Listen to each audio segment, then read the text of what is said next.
paz no nosso coração, para que possamos neste momento receber tudo aquilo que estamos necessitados, através dos frutos, através da inspiração, dos ensinamentos que vêm do alto.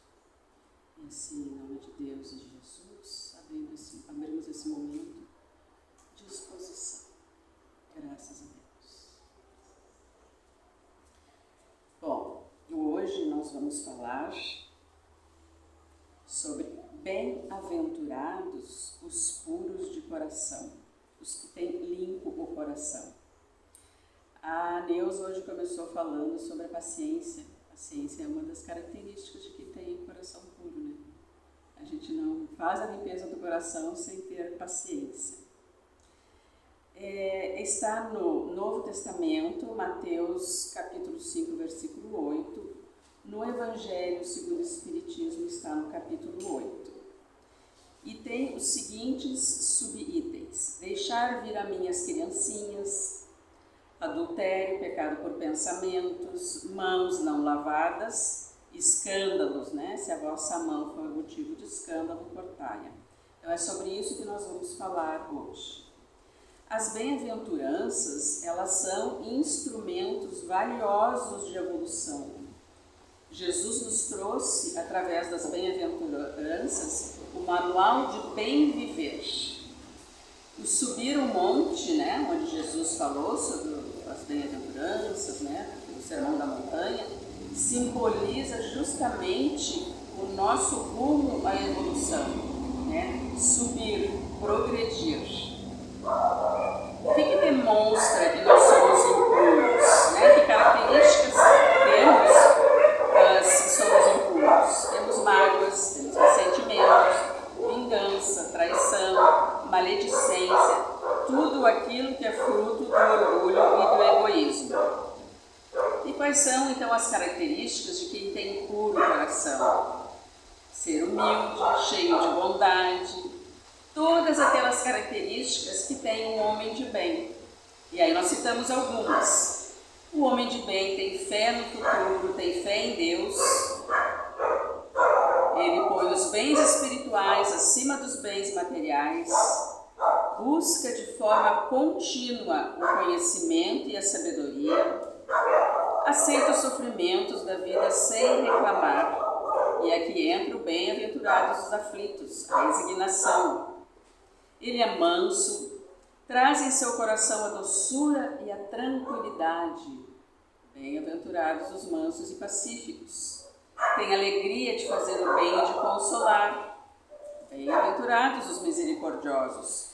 Não discrimina ninguém por raça, por crença, pois sabe que todos somos irmãos, todos somos filhos de Deus. Bendiz as dificuldades, vence com fé e com gratidão. Sabe que culpas, automutilação não purificam ninguém, só o trabalho redentor. O que é impuro, ele acaba amaldiçoando a sua cicatriz. Podemos pensar o seguinte: nós passamos mal, precisamos de uma cirurgia, chegamos no hospital, o doutor faz a cirurgia, a gente sente dor depois da cirurgia, a gente fica com uma cicatriz. A gente vai xingar o médico por isso? Não, né?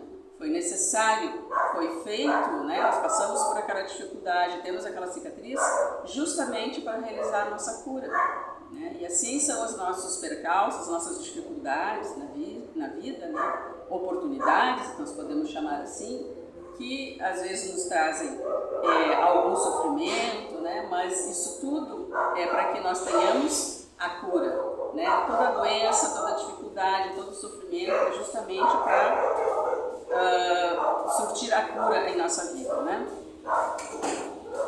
Deixai que venham a mim as criancinhas, né? Porque delas é o reino dos céus. Jesus veio à Terra para todos, para falar, para explicar, para orientar, para consolar, né? Para trazer os ensinamentos a todos. Mas poucos ouviram seus ensinamentos. Quem que procurava mais Jesus? Né? Os excluídos, que eram chamados os últimos. Entre esses excluídos estavam os idosos, os pobres, as pessoas doentes, os escravos, as crianças também estavam entre os excluídos.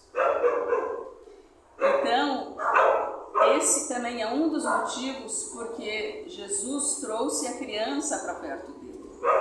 Deixai que venham minhas criancinhas, deixai que elas se aproximem de mim.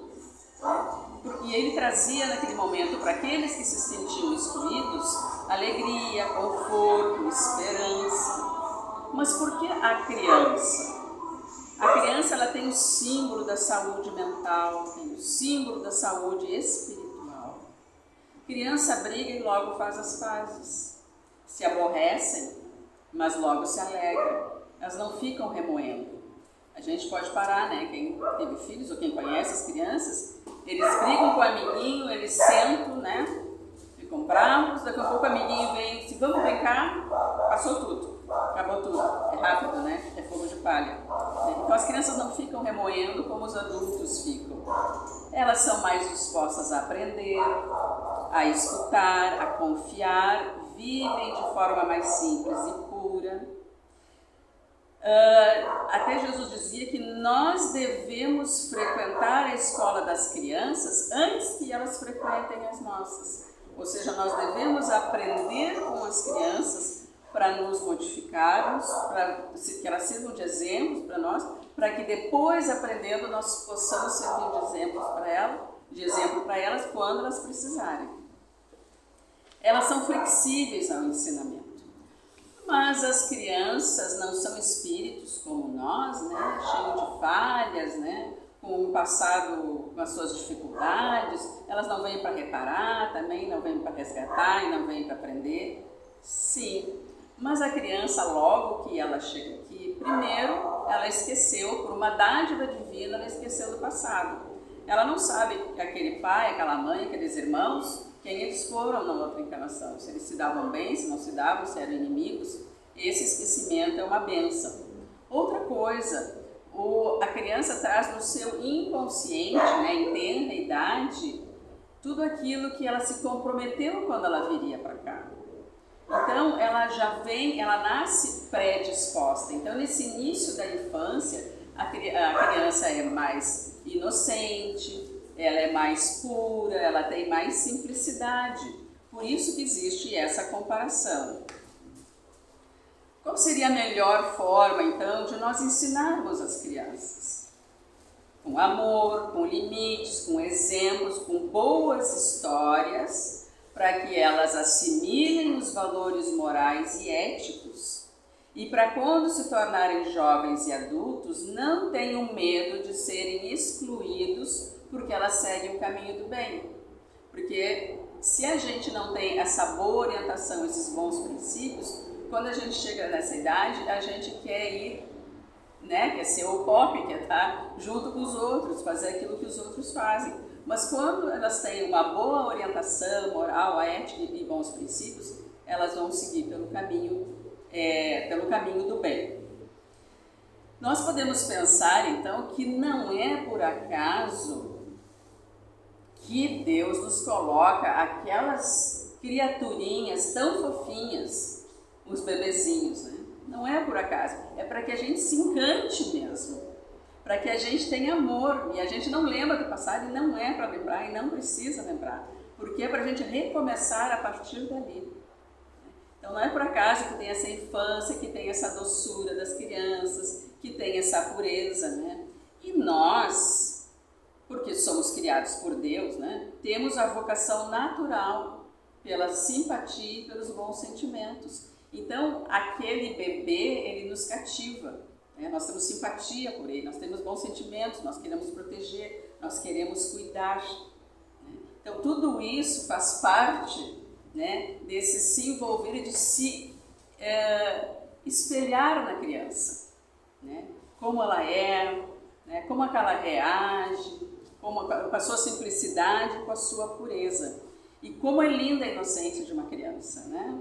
É a coisa mais bonitinha. Às vezes eles dizem aquelas coisas assim, tão inocente, que a gente acha maravilhoso, né? Pena que nós perdemos isso.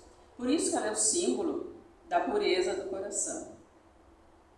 Eu falei aqui então que a gente deve ser o exemplo, né? Dar amor, dar limite, contar boas histórias.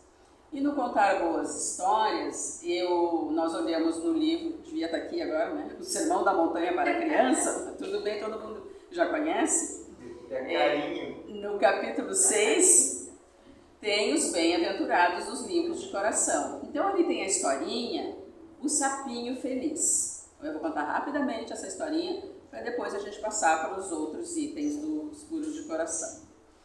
Um menininho, né, o Luiz Francisco, estava na escada ali da escola e a professora de matemática chega para ele e diz: Luiz Francisco, por que você está aqui? É hora do intervalo, por que você não está lá brincando com seus amigos, jogando bola, né? Aproveite. Ele disse: mas os meus amigos lá, meus colegas disseram que eu só dou azar no jogo, eu não jogo nada. E ela disse: mas você não deveria deixar aquilo que eles dizem para você como uma verdade, né? Com certeza você pode, você tem muitos talentos. E eu vou te contar uma historinha. Aí ela contou a historinha justamente do sapinho feliz. Então ela conta que os sapinhos, né, iam ter uma competição. Ali perto do lago tinha um monte, eles iam ter que subir aquele monte. E aí eles se reuniram para fazer a inscrição. Só que tinha aquele grupo dos jovens, né, que ficava ali olhando as pessoas: olha, aquele lá é um fracote, aquele lá não vai conseguir subir, aquele lá é gordo, aquele lá nem escuta, então nenhum deles vai conseguir. Iriam, né?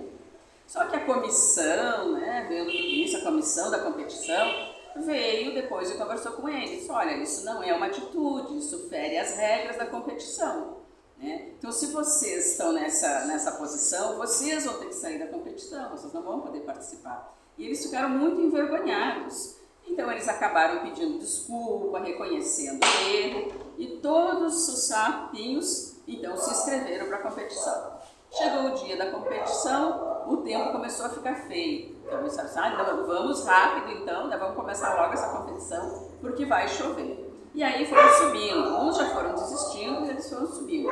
Mas tinha um buraco que os dois sapinhos não viram, eles caíram naquele buraco. Aquele buraco era fundo. E aí eles tentavam pular para sair de lá, né? Mas era difícil. E aí todas as pessoas, todos os sapinhos, eram os sapinhos, né? Todos os sapinhos pararam com a competição e vieram para ajudar, né? Acabou ali a competição, né? Passou a ser agora uma colaboração, a ser um companheirismo. Mas eles diziam para os sapinhos: não pulem, vocês não vão conseguir, não adianta, esperem a chuva cair, vai subir, vai encher esse buraco de água e vocês vão sair. E um dos sapinhos pulava tentando sair. E eles diziam: mas você não vai conseguir, o que ele está fazendo, né? E ele conseguiu. E ele foi, conseguiu. E eles disseram: mas como que ele conseguiu? Se a gente estava aqui, né, dizendo não vai conseguir. Aí o sapo mais velho disse assim: esse sapo é aquele que não escuta. Esse sapo que tem a deficiência auditiva, ele não escutou vocês. Ele achava que vocês estavam lá dizendo: vem, vamos, você vai conseguir. Né? Justamente ao contrário. Eles disseram: então, vamos fazer isso com o outro. Né? Então eles foram para o outro, começaram a incentivar, e o outro também conseguiu sair. Ficaram todos muito felizes, né? E na verdade todos ganharam a competição, né? Pelo seu companheirismo, pela sua amizade. Então a professora conta essa história e ela diz assim: então, Luiz Francisco, o que você aprendeu dessa história? Ele disse: eu aprendi que eu devo tentar. Eu vou chamar uns outros amigos, uns outros colegas que também não estão participando do jogo, e nós vamos formar uma equipe, nós vamos treinar e nós vamos conseguir. Então, a nossa, digamos assim, a pureza do coração, ela transita nesse caminho, né, da gente resgatar as coisas boas, né, de resgatar a autoestima, de resgatar a confiança, para fazer o melhor que a gente pode. Então essa é a nossa historinha, né, para complementar que deixar vir as minhas criancinhas. E agora nós vamos para o seguinte. O seguinte fala: adultério, pecado por pensamentos.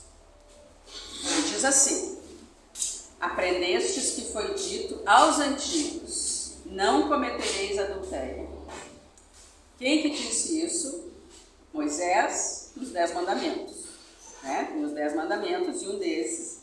Só que Jesus complementa. Eu, porém, vos digo que aquele que houver olhado uma mulher com mau desejo para com ela, já em seu coração cometeu adultério. Ou seja, ele está falando por pensamento. Ou seja, aquele que não é só aquele que comete o ato, mas aquele que pensa também está cometendo um erro. Então Jesus ampliou a moral de Moisés. Só que aqui a gente não entende adultério só no sentido de traição conjugal. Engloba todos os tipos de adulterações, corrupção, falsificação, tudo aquilo que distancia do amor. Então a gente pode observar nas nossas ações, na nossa vida, no nosso dia a dia, se a gente não pratica, né? Se não tem na nossa vida algumas adulterações, e às vezes a gente não repara, que parece que é comum, é assim que faz, todo mundo faz, né? Então a gente pode pensar eu vou e peço, ou eu pago um atestado falso para não trabalhar, vou lá no médico. Eu estou prejudicando os meus colegas que trabalham, né? Eu estaciono na vaga do cadeirante, o cadeirante chega ali e ele não tem como ele sair, né? Ali não tem mais a vaga dele, eu estou prejudicando. Então são tantas as coisas na nossa vida e no nosso dia a dia que a gente pode cometer, né? Essa adulteração, fazer essa falha na nossa vida, basta a gente observar. Por isso que tem o orar e vigiar, né? Mas este princípio ele suscita uma outra pergunta. Sofrem-se as consequências de um pensamento mau, embora nenhum efeito produza? Ou seja, eu vou sofrer consequência de um pensamento ruim que eu tive, mesmo que não tenha levado as consequências? Então, primeiro, quando nós passamos, né, na fase mais primitiva, nós nos alegrávamos com o mal do outro. Pensar o mal, a gente se satisfazia. O mal ainda nos dominava. Né? Ir para as arenas, né? Ver ser comido pelos leões, nós estávamos, quem sabe, lá vibrando nas arenas. Né? Hoje não existe mais, mas existem outras coisas também, que muitas vezes a pessoa vibra, né? Ou com as notícias ruins, ou com as pessoas brigando na rua, até incentiva, né? Infelizmente é proibido, mas por aí deve ter ainda as brigas de galo de linha, é uma coisa muito triste, né? Então você se satisfazer, ter prazer com o mal, é porque você, além de passar pelo seu pensamento, você ainda vive, né, no mal. Depois nós começamos a duras penas a entender que esse caminho não é legal para a gente. E aí até nós pensamos no mal, mas nós já começamos, aquilo está fazendo mal para a gente. Então a gente já começa a repelir, né? Não, eu não posso pensar isso, não, imagina se eu vou fazer isso. E são coisas também que podem ser da nossa vida, do nosso dia a dia, né? Desde um preconceito que vem à tua mente, assim, não, mas por que eu estou pensando isso? Não, eu preciso. Então, não são só as grandes, né? São as pequenas coisas também. Mas quando nós começamos a repelir esses pensamentos, nós já entramos na via do progresso, já começamos a dar os nossos passos na via do progresso. E cada vez que a gente consegue, a gente se sente mais forte, mais feliz. Os bons, os puros, eles não precisam repelir, porque eles não pensam no mal. Eles já realizaram o progresso, o seu coração já está limpo. Mas, respondendo lá a pergunta, então aquele que pensa no mal e repele já está fazendo a sua tarefa. Agora, aquele que pensa no mal, mas só não pratica por falta de oportunidade, é tão culpado quanto aquele que praticou. Né? Às vezes a pessoa pensa, mas ela não conseguiu, né, executar. Então, ela não repeliu o pensamento, ela só não conseguiu executar. Então, ela é tão culpada quanto. Só que muitas vezes as pessoas acham que não pratiquei, né? Só passou pelo pensamento, eu tive vontade, mas não consegui praticar. Então, a pessoa não se sente culpada por isso. E culturalmente nós menosprezamos os pensamentos. né? Os nossos pensamentos têm grande influência naquilo que nós vamos fazer, naquilo que nós vamos realizar. Quando nós pensamos em alguma coisa boa, o que nós atraímos? Coisas boas, espíritos, né, que nos acompanham, né, que nos trazem paz, serenidade, nos trazem boas energias. Quando nós pensamos no mal, são os espíritos que pensam igual a nós. E se nós não repelimos esse pensamento, eles vão ficar ali nos estimulando a cada vez mais pensar no mal ou até chegar na consequência. E uma coisa que tem que ficar bem clara é que repelir o pensamento não é negar o pensamento.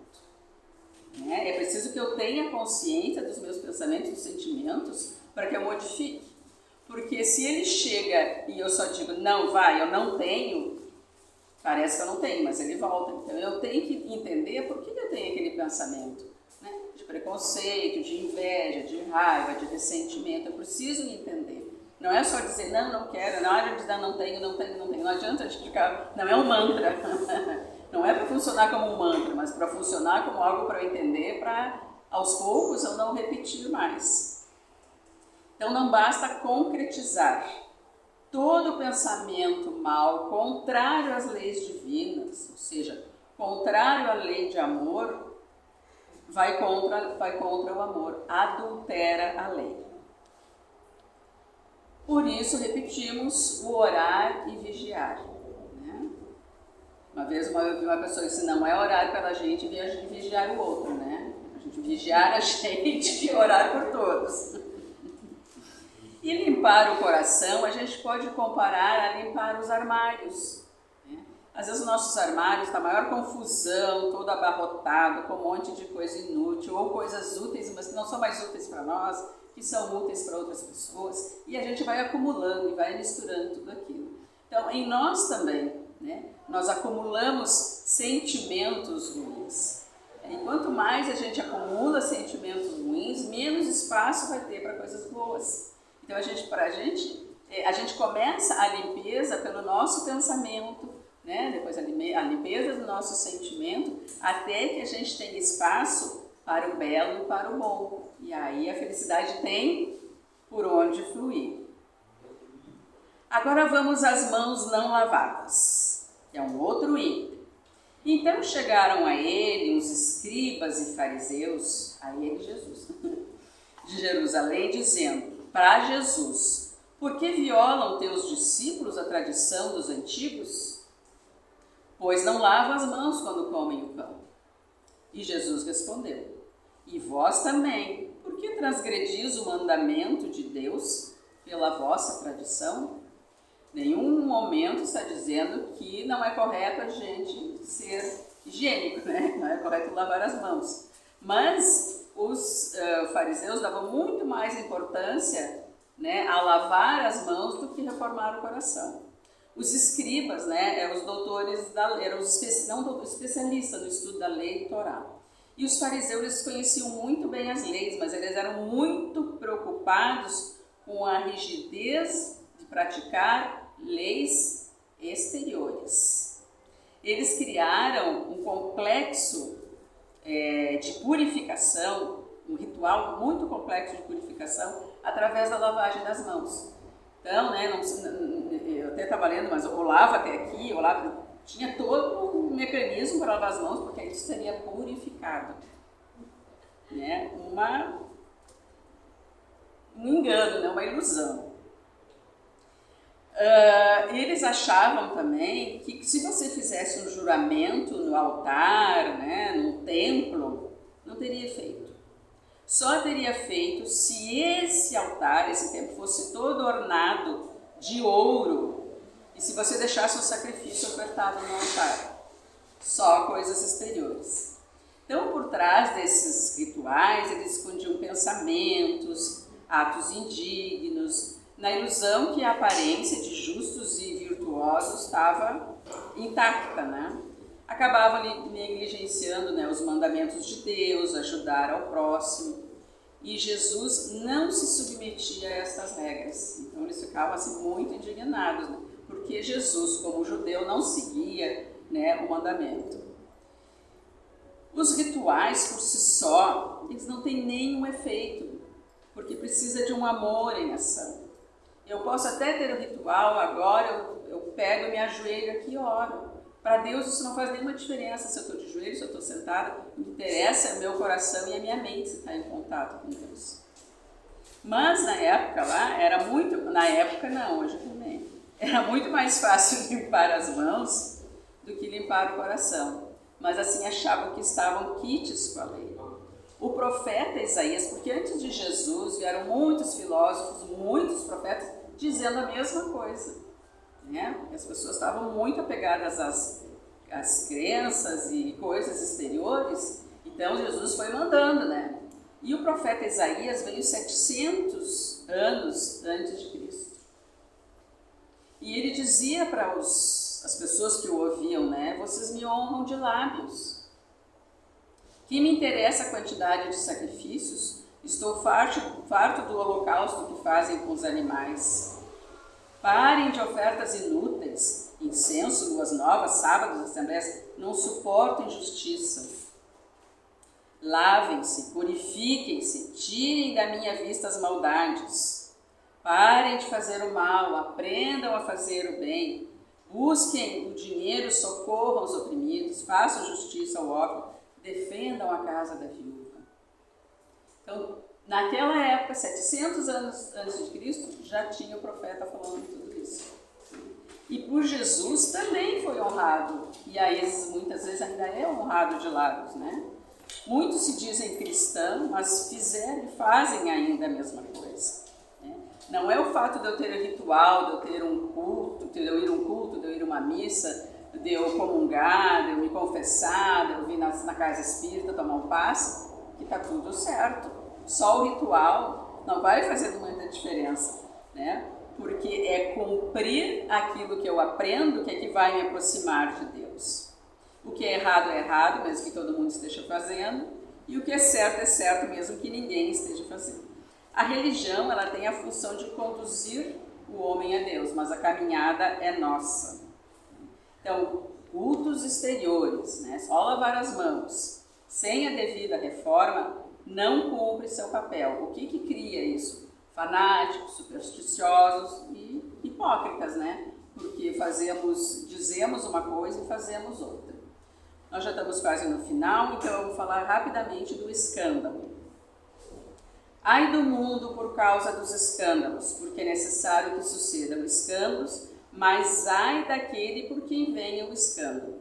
O escândalo na nossa sociedade é aquilo que vem, né, à tona, aquilo que choca, é repercussão de um ato. E nós vemos a todo momento nas notícias grandes escândalos. Então, corrupção, violência física, emocional, humilhações de toda ordem. Mas existem, não é porque o escândalo, o mal que nós cometemos não aparece para a sociedade que ele não é um escândalo. Quantas violências domésticas existem que ninguém está sabendo? Quantas coisas existem que ninguém está sabendo? Mas porque está escondido não é escândalo? Não. Se nós estamos praticando frente a Deus, frente às leis divinas, a divina é um escândalo. E assim nós vamos escondendo o mal, né? Porque ninguém está vendo, está tudo bem. Né? O nosso medo é que alguém descubra. Né? Então nós acabamos sendo o quê? Como diz lá a frase, né? Por fora, bela viola, né? Por dentro, o pão bolorento. Então nós temos que a todo momento analisar na nossa vida as nossas atitudes, se nós não estamos sendo assim. Mas um dia nós cansamos, né? Só que Jesus sempre está nos atirando as boias. O que são as bem-aventuranças? São as boias que nos são jogadas. Pega aí, vamos, mas a gente não quer, a gente quer escolher. Mas chega um momento que a gente vai pegar alguma boia, né? Então nós devemos aprender com isso. Jesus nos enviou para cá para a gente aprender com o escândalo, não para a gente ser o causador do escândalo, né? Então que nós estejamos do outro lado de quem consola, de quem acolhe, de quem orienta. Ser puro de coração não é ser puritano, isso é falso moralismo, daí a gente cai do outro lado, é totalmente diferente. Quem tem limpo o coração, ele percebe o mal, mas ele não concorda. Mas ele é fraterno, sem se chocar e sem julgar. Ele não se afeta. O que é não se afetar? Eu vejo que alguma coisa, um mal foi feito, eu vou fazer aquilo que eu posso.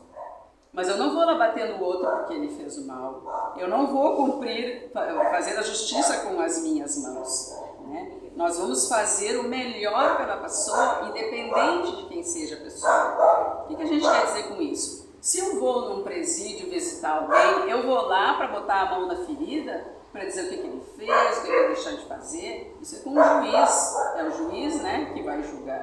Eu vou lá para levar esperança, para levar uma palavra amiga, para levar um consolo. Se eu trabalho num hospital e chegam 2 feridos, aquele que provocou o ferimento e aquele que foi ferido, como é que eu vou tratar essas pessoas? De forma igual. Como é que Jesus trataria essas pessoas? Da mesma forma. Até porque quem está ali trabalhando na saúde se comprometeu a trabalhar pelo bem-estar, pela cura e pela saúde, independente de quem ele vai atender. Então não cabe a nós ficar julgando aquele que cometeu o escândalo, aquele que fez a coisa errada. Cabe a nós sim olhar para nós, ver nossos pequenos males, né? As nossas más tendências, o que nós precisamos fazer. E Jesus então nos dá essa oportunidade a cada encarnação, né? Para nós sermos contrários ao escândalo, para a gente ajudar aquele que sofre e aquele que comete, né? Para a gente conseguir trazer de alguma forma a ovelha desgarrada, né? Se a gente conseguir trazer uma da nossa encarnação, já vai ser maravilhoso. Que Jesus, o que ele falou na cruz? Pai, perdoai, porque eles não sabem o que fazem. E nós queremos julgar? Não, né?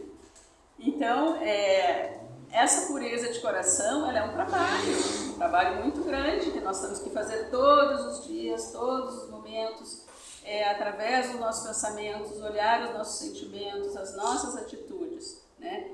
É um caminho longo, mas é um caminho de luz, onde a gente vai encontrar muita alegria, porque ter puro coração, ter a simplicidade, ter a humildade é ser feliz, né? Então, que Jesus continue nos ajudando e nos abençoando nessa caminhada.